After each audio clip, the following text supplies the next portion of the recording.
Matapos si Jemboy Baltazar, isa na namang binatilyo ang nabaril at napatay ng pulis kahit hindi siya ang target ng operasyon sa Rodriguez, Rizal.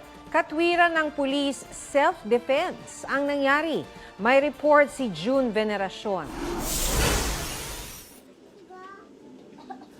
Pangarap sana maging pulis ng 15 anyos na si John Francis Ompad. Pero naglaho na ito matapos tuldukan ang buhay niya ng isang pulis. Linggo ng hating gabi sa Rodriguez, Rizal. Pauwi na ang kapatid niyang si John Ace nang buntutan daw ng magkaangkas na panay daw ang tawag sa kanya. Pakilala po na pulis.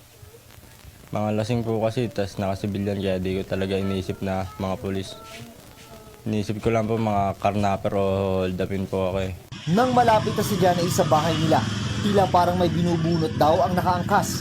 Kaya binato niya raw ito ng helmet. Pagbato ko po ng helmet, nadaplisan po yung